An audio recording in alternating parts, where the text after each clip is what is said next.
Tier lists have been a consistent thing showing up in every single Smash game. From 64 to Smash Ultimate, there's always going to be tier lists. And if you didn't know what a tier list is, it's essentially ranking the best characters in the game to the worst characters in the game. And oftentimes listed by different categories like high tier, mid tier, low tier, where everyone within the tier is, kind of about the same. Now, today I want to talk about my own personal opinions about tier lists, what I think you should maybe be thinking about these, and kind of how they should apply to your life as a person getting into Smash Bros, either competitively or casually. And with that said, let's get started. The first thing I want to say is that tier lists exist for a reason, and I think a lot of people like to just completely ignore tier lists, which I'm not going to say is really that great of an idea, because they're actually a really useful tool, mainly for one fact. A tier list can tell you how good a character is, and I know for a lot of people that simply put doesn't matter, and if you're a person that just likes to main a character because you enjoy them, well, there you go, do that. That's all you really need to know for this video.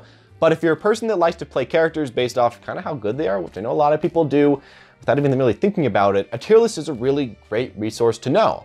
Because essentially how a tier list works is that it takes a lot of data from different matches, from different players, from different opinions, and puts characters again into different tiers of how good they are. And how the tiers essentially work is that if there's two players of exactly the same skill, the one playing the high tier should, for the most part, almost always beat the person playing the mid tier, because the high tier character has more potential, has more combos, has more damage, has more options.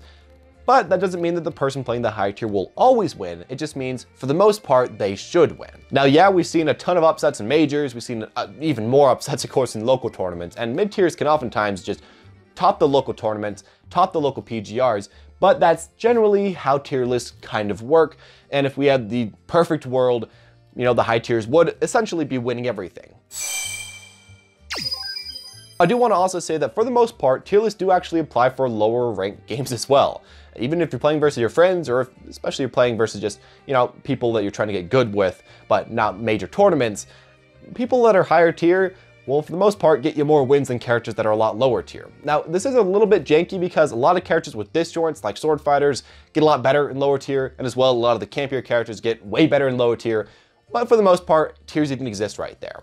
And why this is all useful information to you is because it can kind of tell you how good your character is. It can kind of tell you how many options your character has, and then you can decide from there what you want to do. Some people might want to play the top of the top, and that's completely fine. If you want to play a top tier character, a high tier character, win a lot of games, put in a lot of effort, get the very best in your region, that's awesome.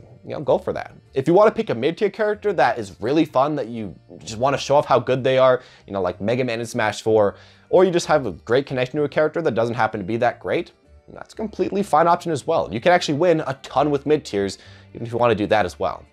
Finally, if you want to pick a low tier and just show that A, you could style on people, B, you can win with a terrible character, or C, that you're way better than everyone else because you can win with a terrible character, that's a completely fine option as well.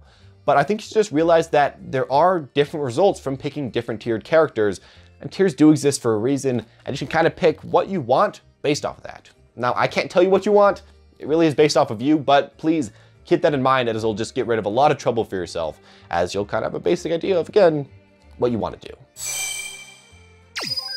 I do want to mention right here that tiers are always fluctuating. Now, for the most part though, they aren't fluctuating way too much. If we look at Smash 4, the majority of characters only go up or down about 10 to 15 spaces, so maybe from the bottom of mid tier to the top of mid tier, or to the bottom of high tier. But don't expect your character to just go from the very bottom to the very top unless they get like huge buffs like Mewtwo got in Smash 4. If you pick a character, kind of just expect them to be about the same, maybe a little bit better, maybe a little bit worse, and that's kind of how it generally will go. Another thing I also want to quickly mention is that oftentimes tier lists aren't the most accurate past high tier. Even at the bottom of high tier, all the way to the bottom tier, a lot of the times there isn't nearly as much effort really put into those tiers, and a lot of the times the characters are actually quite a bit closer than they might seem. So also keep that in mind. A lot of the times a bottom tier can actually do quite well against a mid tier type character, or even quite well against a high tier type character. So, don't think that there's too huge of a gap, but there is still a gap, and you should keep that in mind that, yeah, it does still exist. To two other tips I wanted to mention about tier lists.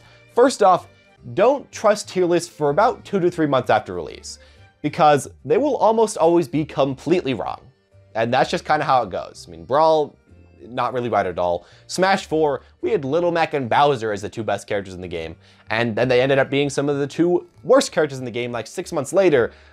There's a lot of big problems with early tier lists. But just because they aren't that accurate early on doesn't mean they aren't going to be accurate later on. So in general, don't really focus on them too much early on, but realize that they will have a lot of potential in a few months. And especially even in like 1 to 2 months, most of the time you can actually find the top tier characters because they're quite easy to point out. They just have so many more tools, but everyone, you know, in between there will eventually kind of siphon off, you know, a little bit differently as time goes on.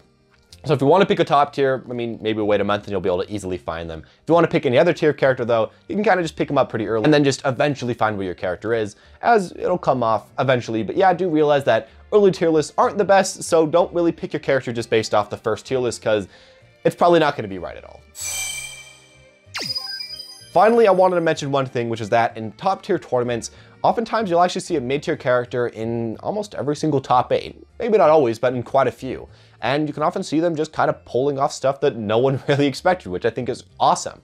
But at the same time, you shouldn't really be expecting for yourself to win like a ton of tournaments as a character that isn't that great, just because you're playing a character that isn't that great. And I think just that statement by itself should kind of tip you off to just kind of knowing that. Realize that, yeah, there is potential in that character and that you're probably actually going to be seeing them in some nationals, but don't expect them to win first place every single time. Expect the best characters and the best players playing those characters winning the majority of the time because, I mean, that just kind of makes sense. That's just kind of how the world goes around. But there is still a lot of potential for the other characters, so don't give up all hope. If you do want to win a big tournament as a middle tier or bottom tier character, there's still some stuff you can do, but mainly just expect getting, you know, around top 8, because there's a lot of potential for getting that, but a little bit harder to get to the very top.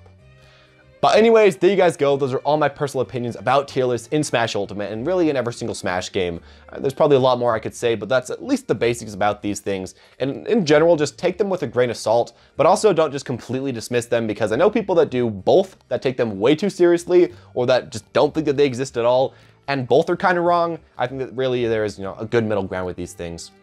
And if you're really just kind of feeling bad because you want to play a high tier, but your character isn't that, you know, don't feel way too bad. You can play a character that isn't the best, but still get a lot of results with them. But yeah, you will have a lot harder of a time than picking someone else. So realize what's most important to you, winning matches or playing who you really enjoy. It depends on the person. Some people will say that, you know, just picking up the best character because you want to win is being a tier whore and you're terrible. While some other people might say, hey, if you're playing a bad character but want to win, play a better character. It really is up to you, and I'm not really judging you. You know, go either way, it's completely fine.